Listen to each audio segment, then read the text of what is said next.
video is actually a really important video. Here I have with me the Tesla Model S PLAID. For those of you that don't know what this is basically a silent supercar killer. And it's not just the performance and everything that's impressive about this car, it's the fact that this car is a 4-door family sedan and it can outperform most supercars. This thing is ridiculous when it comes to performance. It's 1,020 horsepower, 0 to 60 in 1.99, literally 1.99, fully electric. I'm gonna get into the details now in a bit, but it's an amazing thing to see things like this because it is kind of a technological milestone to where we are today, but also this car gives me a little bit of an indication for what the future is gonna be like. Tesla also claims that this is the fastest and longest range production electric vehicle on the market right now, and it is. Also, it claims that it has the lowest drag on any vehicle, and basically means that this car is extremely aerodynamic, and the coefficient drag is, I think, 0.208 based on what they say, which means that it's extremely streamlined, and that's the reason why this car is a 200-mile-an-hour car, because you have many cars that have a lot of downforce and they accelerate very quickly, but they can't achieve very high top speeds because of a lot of basically air pushing the car down via big wings and things like that. This one doesn't have that, but that kind of makes me a little bit concerned because it doesn't have active aerodynamics, and being very streamlined means that it doesn't have a lot of air pushing the car down. Again, I'm not an aerodynamic engineer, I just know that you need a balance. You can't be too streamlined and you can't have too much drag where you don't have any top speed. This thing does use a tri-motor system instead of a dual motor system that's in the standard Model S. When you have the key fob, just to open the door, you just push, pops out, and then you can open the door and access the vehicle. You've heard me talk about the performance figures, but just so you really grasp and understand what's producing this performance, look at the trunk space, all right? Or boot space, as you say in England. This is literally a daily family car. Look at the space you have. And from the front as well.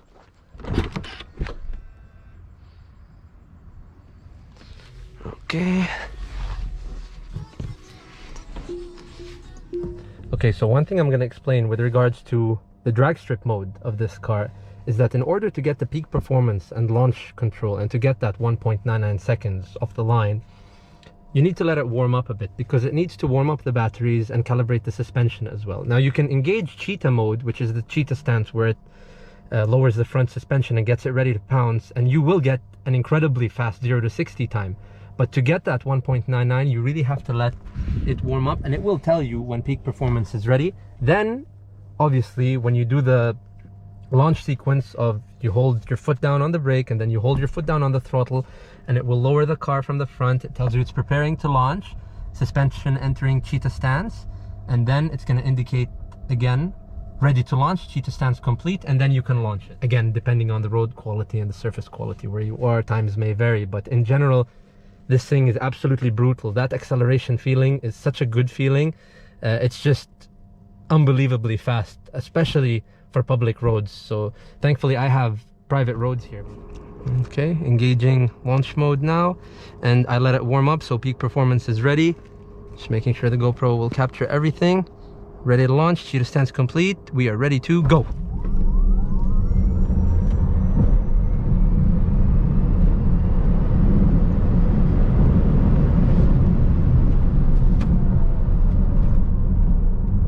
That is so cool. Super cool. Holy shit.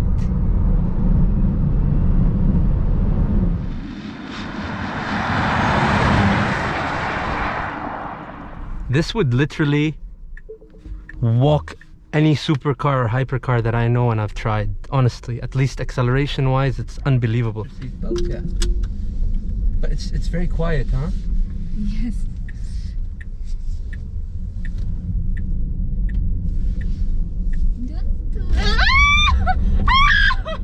Oh my god, I can't handle it! Because of my, oh no, don't do that! So cool. It is. It's like an iPad, look.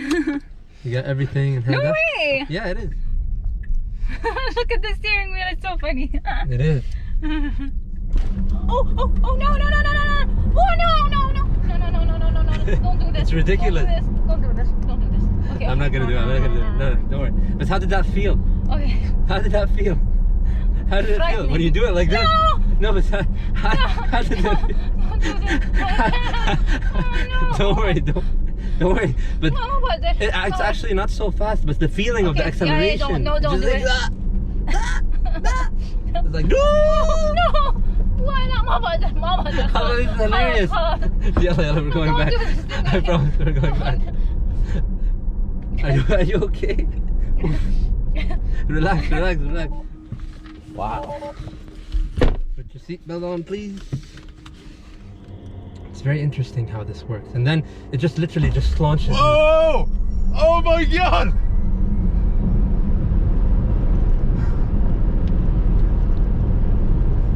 How did that feel? Wow! That is incredible. Can we do that again? Can you do that again? I don't want to do that too many times, but even if you put your foot down just multiple times, it's just, even without the drag mode and anything, it's really powerful. The kick in this car is phenomenal. Another thing worth mentioning is that the key fob for this car is really, really beautiful. It's elegant, nice design, very easy to carry around, and it's not ugly. Like, you put it somewhere, it's really pretty. And I'm just gonna give you an idea about the legroom in the back. Basically, this has legroom for 3 grown adults, and I'm gonna sit in the middle as well, so I can easily sit here. Obviously, it's less comfortable in the middle because you are positioned further out, so the ideal seating position for a grown adult would be behind the driver or behind the passenger. So, and this is all for the rear passengers, so you can choose heated seats, the AC strength, whether you want it cool or heat, temperature, high, low. You can go music, select your music, and again, it's completely independent from the front, which is pretty cool. And you got your apps here. It's literally like a smart TV placed in the vehicle. You can go to YouTube. Oh, and there I am, literally watching myself on YouTube, and it is actually a pretty high definition screen, and just like a computer screen, you can adjust the quality. In the front you can open the door manually, and in the rear you can just push this button and it does it for you. So we are going into a technological era where we're becoming pretty lazy, to where we don't even want to pull a lever to open the door. So it's pretty interesting. One thing I also really like about this car in particular is the fact that it has the optional carbon fiber package, which is awesome. And not many Model S PLAID came with the carbon fiber package. You really had to order it, and you had to wait a longer time for it. So that's something very nice to see here. With regards to the system in this car, it's super fun. Honestly, it's like having a little iPad or a smart TV where you have all your apps like I showed in the back, but also when it comes to arcade, you have unbelievable games. You literally have fun games. I'm not just talking about the kinds of games that are boring on like an old system. No, they're really cool, and this is so cool. So yeah, you can play video games in this car, and there's another Model S with Tesla there. Super cool. Change your characters. Anyways, you get my point. It's just the fact that you can do this in this car is pretty entertaining.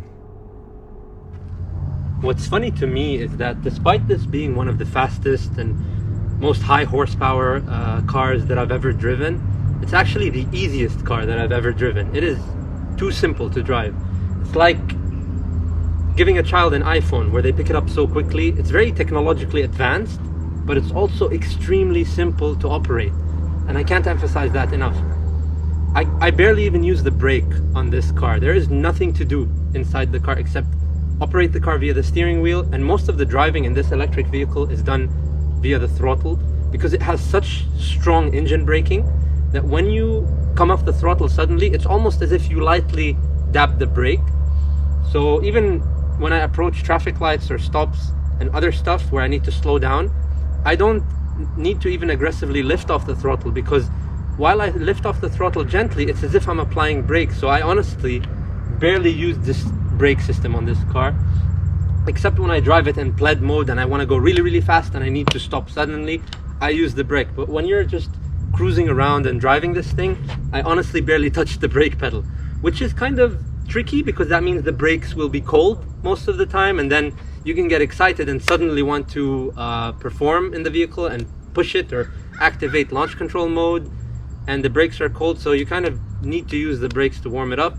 One more thing is, when it comes to the braking system of this car, the only thing I found lacking in this vehicle, with this amount of horsepower, I really wish this car did have better brakes, because it's not just the fact that they need to warm up, it's also the fact that they don't have enough bite.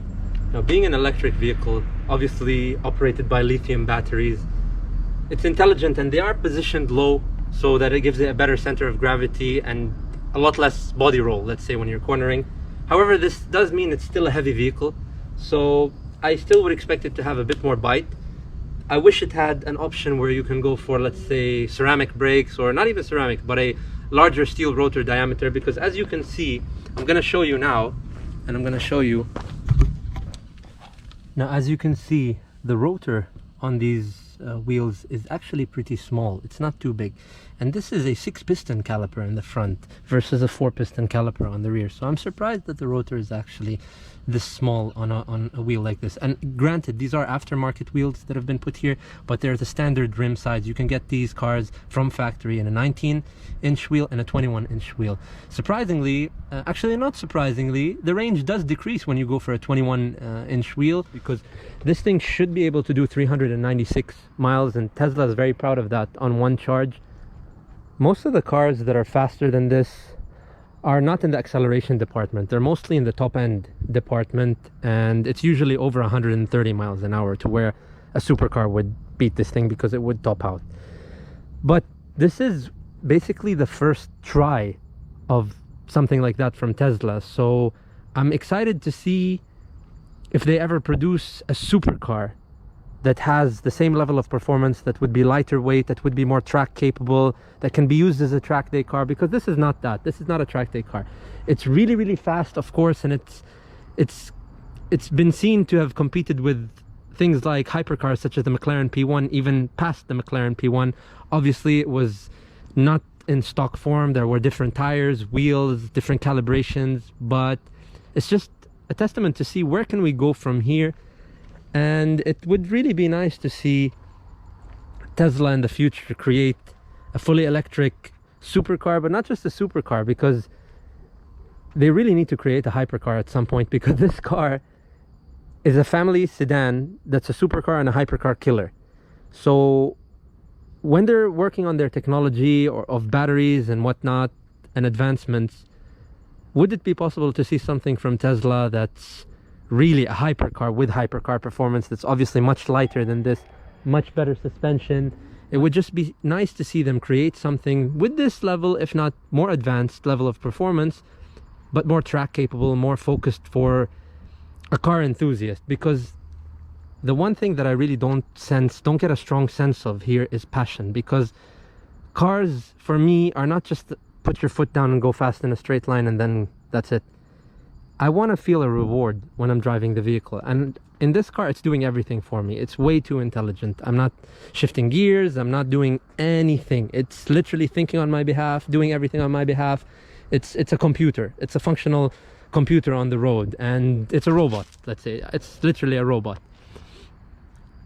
When it comes to the passion, we call ourselves petrol heads, gear heads, motor heads. This thing neither has gears nor is filled with petrol or gas, so what do we call ourselves now? Lithium heads? And I don't know, but if you understand my point, it's just the one thing in this car that lacks, other than the brakes, obviously it does need better brakes for this level of performance, is the fact that I would like to see Tesla incorporate more passion, not just functionality, because functionality all the time doesn't just mean passion. I want to see a product from Tesla that I can really, really enjoy the drive and feel it. I mean, it talks to all my senses. Bottom line is, I want to feel like I'm involved as the driver in how the car performs. I don't want it to be doing everything for me all the time, where I'm just sitting there useless doing nothing. I am literally sitting in this car useless doing nothing. This car has the capability and has the technology to completely drive itself and do everything without me. And I don't know if I like that. I want to know that the car needs me just as much as I need it. And with this car, it literally doesn't need me. It doesn't need anyone. They could put an autonomous system in this car and drive it remotely from anywhere in the world easily. And I know they have the technology to do so. And that brings me back to my point of passion. Passion means that we love the car. We love it not just because of its performance, but we love it because of the way it talks to us, because of the way it communicates with our senses. And what are our senses? Sight, sound, and touch.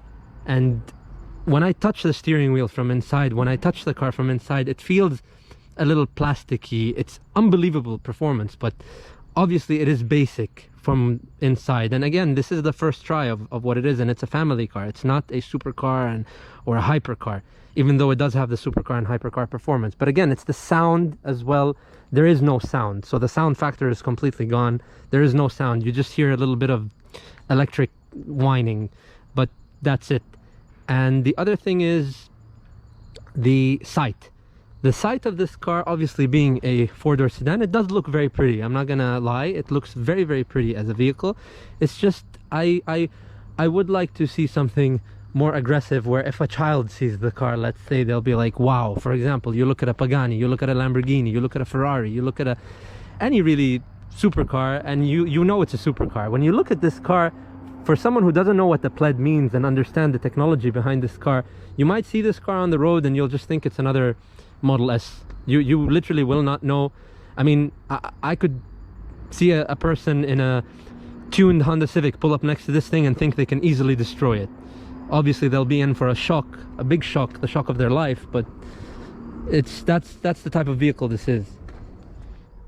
I think this car, to put it simply, is the future of where we're going, because if they can do this now, it's going to be unbelievable in the future. Where we're heading, this is just a glimpse of where we're heading, and we're heading into a really, really interesting automotive world. The only thing in this car that really talks to my senses and makes me feel happy is that acceleration. Honestly, when you're cruising around at 10 miles an hour and then you put your foot down, that jolt that it throws you in the back of the seat is just so nice. And I never really thought I would like an electric car. You don't understand. I'm not a big fan of EV vehicles at all. But if there was ever, let's just put it this way, for this car, let's just put it this way. If there was ever an EV vehicle that I were to buy, it definitely would be this one. Because it does everything, and I mean everything. You can pick up your kids from school, drive it, pick up groceries. The boot, the trunk in the back is just absolutely ridiculous. But then when you put it in PLAID mode, it's absolutely beautiful. It's just, I personally like to drive it in PLAID mode, even in traffic or on the highway, because this car is safe. It's actually one of the safest cars in terms of driving, because it's very comfortable, very smooth, but also has the power to overtake anything. So if there's a long 18-wheeler and it's a two-way road which you're allowed to pass, you can pass whatever is on the right immediately. I mean, it's just because it's an electric motor, because actually it's not, it's 3 electric motors, the torque is instant with these electric motors. I mean, it's just unbelievable. When you put your foot down, you are gone. And that's what I love about this car. And that's actually a really safe feature. I'm not even gonna launch it. I'm just gonna do a little kick. Jesus, it is insanely fast. Now, when I said this car is easy to drive, I really meant it. This car is the easiest car I've ever driven in my life. Despite the performance figures, it's just so easy to drive. I'm really not doing anything in the car. It's so smart, so intelligent, it does it all. And like I said, for example, now I'm driving, I'm doing about 40 miles an hour.